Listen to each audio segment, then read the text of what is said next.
Heal the world, make it a better place for you and for me and the entire human race. There are people dying. If you care enough for the living, make a better place for you and for me. Hello everybody, Lady Cheryl here, and I want to welcome you to my YouTube channel. And this episode is all about the greenhouse. I'm going to share with you how I decided to move the rest of the seeds that I'm germinating from inside the house to the greenhouse and why I'm doing this. I'm also going to share with you how I'm cleaning up my tomatoes that I was growing over the winter to allow sunlight to ripen the fruit on the vine, as well as how I'm regulating the temperature in the greenhouse with shade cloths. Okay? All right, let's get started. The second thing on my list today to do is to clean up the tomatoes. Get rid of all of the leaves that don't have any tomatoes growing on them so that we can let the sun inside of here. Like all of this decay needs to go so that we can just continue to ripen the tomatoes that are on the vine. Okay, and that way we can see what we have. Lots of tomatoes in here hidden, like right here. See, they're ripening. These will be ripe in a couple of days. Okay, I'll come back when I got it all cleaned out. I'm going to show you that I'm saving all of these branches that I am pruning because I'm going to let these decompose and make a tea out of it to fertilize the plant. Now that looks much better. Much better. More sunlight in, as you can see. It's going to be more airy in here. There's mud to dry up on the floor. And that's not coming from the top of the greenhouse. It's coming from the ground underneath because this was built on a slope. That's why we put the bricks down there to try to stop some of the water coming in here. And then right out there, we put a garden bed there and a trench over there. But I have to get on the other side and get some of the yellowing leaves off. But I can feel the sun on my face, so it's doing much better by,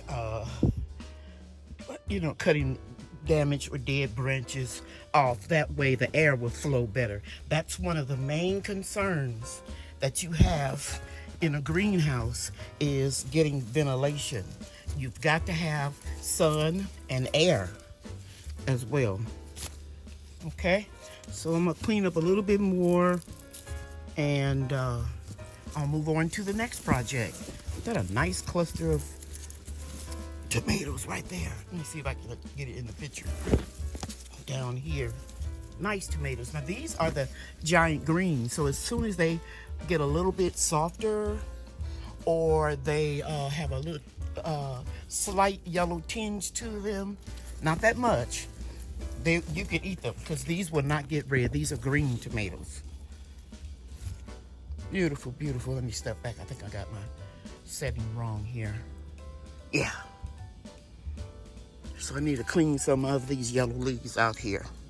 And then I'm going to cut the plants down to about right here, and they'll continue to grow. But I'm not going to cut them down till I harvest all of the ready fruit. Then I'll just cut all of this and restake them again. And they'll continue to grow because we'll have consistent temperatures. I grow tomatoes all year long in the greenhouse. Okay, I cleaned up a lot on the other side of the bed. I'm on the opposite side now. I can't reach right over there in the center where you see that yellowing, so it's just gonna have to die off. But I got a lot of it cleared out here. That way it'll let a lot of sun in.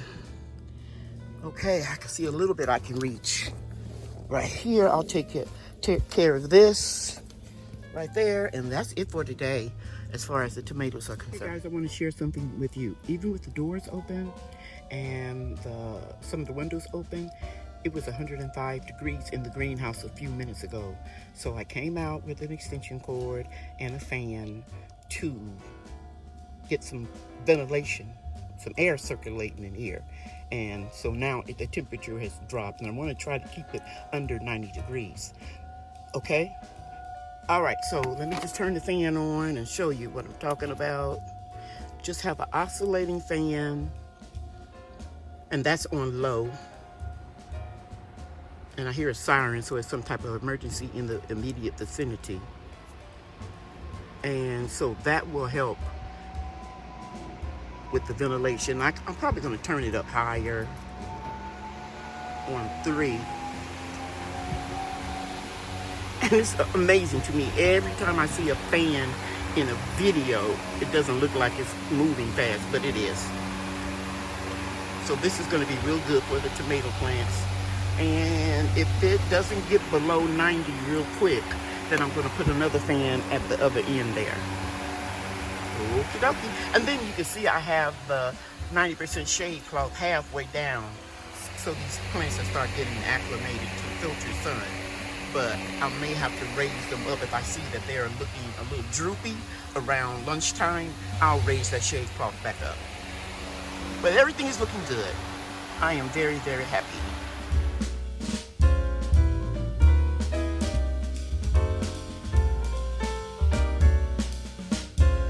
Guys, it is currently 96 degrees and 89 degrees where the sensors are in the greenhouse.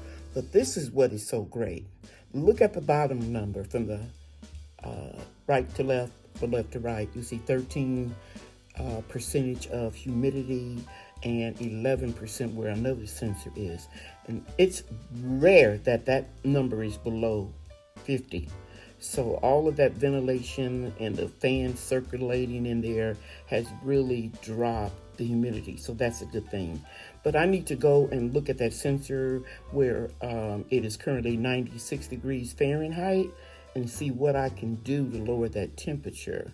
Because I'm trying to keep it a little cooler in there because everything would dry out so fast. So I'm going to go outside and I'm going to check that sensor out and see if I need to move it, if it's in direct sunlight, or do I need to add a little shade in that area. Okay, let's go to the green. Okay, so this is my issue right here. Need a little bit more shade right in here. Because it is really hot right here. And I'm gonna put the shade cloth on it, and then I will bring you back in a few minutes to let you see how the temperature is. Adding another fan at the back of the greenhouse and putting more shade cloth up to cover this area right here that was getting a lot of direct sun has lowered the temperature. I moved the sensor here as opposed to being in direct sunlight. That way, you know, I can monitor it better. And yeah, everything's looking good. There's the other fan back there. The thing I need to bring to your attention, you see these blooms right here? They will never turn into flowers because they're drying out because it's just too hot. Once the temperature gets 85 degrees, you won't get any more blooms, and you're lucky if you get the blooms to produce tomatoes. I'm gonna leave these here. I'm not gonna prune it, but I'll show you in another video. They're gonna shrivel up and drop off because they need to look fresh and vibrant like this. This one will make it, but these won't because they're already showing evidence that they're dying. Okay? Don't want to be negative. I just want you all to know what it entails growing inside of an inexpensive tunnel greenhouse like this. Because if you have a more expensive one, you can have it set where you have automatic opening and closing at certain temperatures for your greenhouse. And if you're working, you can do that. But if you're home like me and you want to save money, I got the inexpensive one that I can just come out and monitor and do what I need to do as far as making adjustments with the shade cloth. Now, eventually, I may have said this already, there will be a 50% shade cloth going on the entire greenhouse. But I can't do it right now because I need to have access to all the windows, and I usually put that on when I take the cover off because we can get another ice storm or cold snap, Easter snap, whatever you want to call it, And my experience has taught me, don't rush and take the cover off too soon. Don't count your chickens before they hatch, because it can get freezing temperatures in North Texas again, okay? So this is why I'm methodically doing things so that if we get a forecast with freezing temperatures, it'll be very easy for me to close this greenhouse up and the cover be still on. Okay, so I don't want to discourage you, but if you're working during the day and you're thinking about getting a greenhouse, this is a 20 feet long, 10 feet wide, and 7 feet tall in the center. And it angles down like a steeple, like a church steeple. But if you're going to get this kind of greenhouse where you have to manually unzip and open up the doors and the window, you need to be either working from home or can get to your greenhouse very fast if there's a fluctuation in the temperature. Can't wait to eat you and you and you and you and you and you and you and you. I can't wait to eat all of them. Okay. By the time I got back in the house, it was 81 and 82 in the greenhouse. So, mission accomplished.